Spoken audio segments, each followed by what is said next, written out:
Vaya concepto para de alguna manera cerrar este tema, porque el tema de la productividad, a los trabajadores creo que en general les resulta un poco difícil aceptarlo como una variable de ajuste, pero además lo hemos hablado con colegas tuyos y seguramente en Deloitte lo han analizado, con Pablo Rosselli y con el resto de colegas. La productividad muchas veces no es, digamos, solamente consecuencia del propio esfuerzo del trabajador. También la inversión que lo rodea le va a generar una mayor productividad. Sí, sin dudas.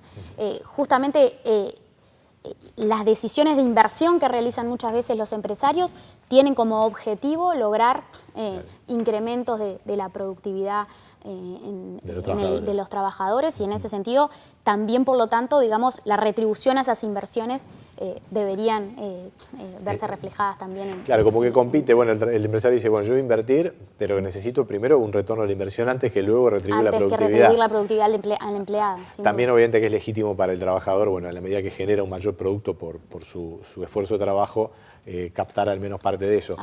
Ahí está un poco la discusión. Nosotros vamos a compartir más adelante con los televidentes más sobre este asunto porque en el informe del Banco Central se puso como una señal amarilla, como decías al principio, este asunto.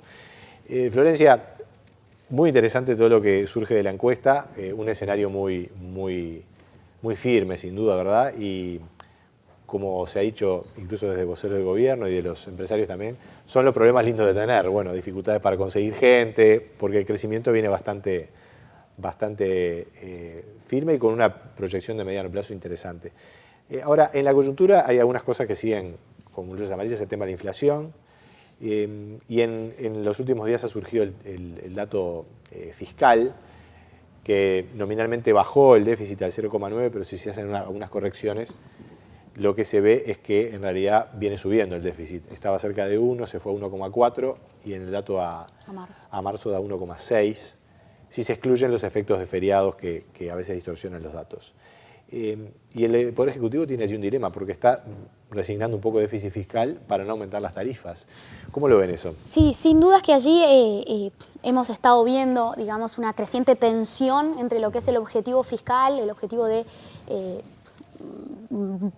mantener cuentas públicas sanas y también el objetivo inflacionario, que como decíamos recién es hoy un desafío realmente muy relevante para el gobierno. En ese sentido, las decisiones de postergar algunos aumentos de tarifas, típicamente a nivel de los combustibles, también a nivel de la electricidad, cuando los costos de generación están incrementándose, porque el petróleo se ha encarecido muy fuertemente en estos últimos meses, bueno, eso genera que a nivel de las empresas públicas estemos viendo un deterioro importante de los resultados y eso presiona sobre justamente el déficit fiscal, que como tú decías, cuando se lo corrige por elementos calendario, como el mes en el que cae la Semana Santa, claro, la Semana de Turismo, bueno, eso marca cierto deterioro en estos últimos meses. Allí el gobierno va a tener que ir tomando las decisiones de hasta cuándo tolerar, digamos, un deterioro fiscal en pos de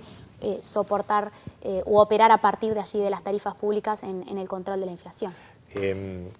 Efectivamente, cuando se resigna, cuando se posterga un aumento, las empresas públicas generan más pérdidas y eso pasa al déficit fiscal global directamente. Tú hablabas de una tensión creciente. ¿Cómo lo evalúas? ¿Es grave? ¿Te parece que esto ya llegó como que a un límite en el cual, bueno, o se aumentan las tarifas o tiene que haber un cierto ajuste fiscal? Se habla de que la rendición de cuentas va a operar en ese plano. ¿Qué gravedad le adjudicas? A ver, por el momento la situación financiera, fiscal del gobierno no resulta grave, ni mucho menos en ese sentido.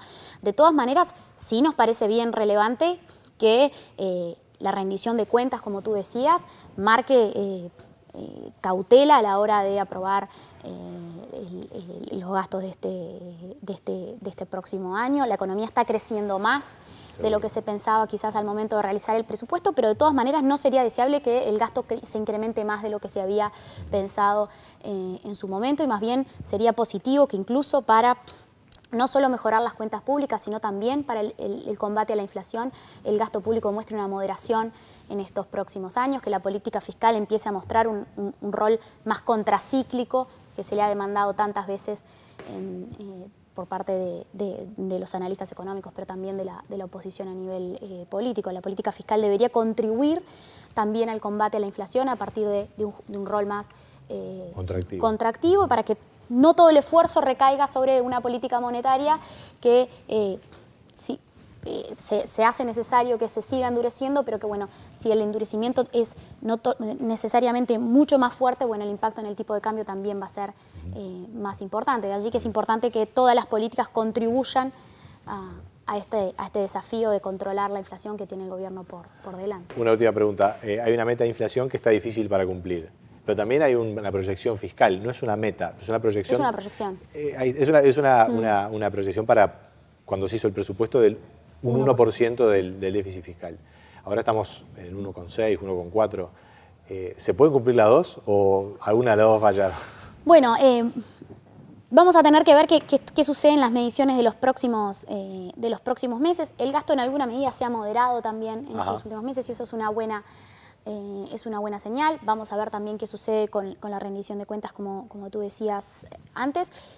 Se ha tornado quizás un poco más difícil el cumplimiento del objetivo, quizás de lo que podíamos pensar hace algunos meses atrás. Hoy pensar en que el déficit cierre en 1% puede ser quizás un desafío más relevante que lo que podíamos pensar hace algunos meses, cuando parecía bastante claro o bastante probable que se llegara a cerrar las cuentas públicas con un desajuste de esa magnitud.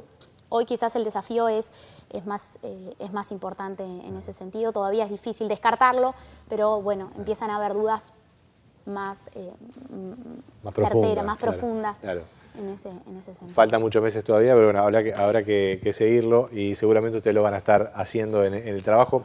Florencia Carriquiri, bueno, muchísimas gracias por estar aquí en Claves Económicas. Por favor, gracias a ustedes. Un gusto.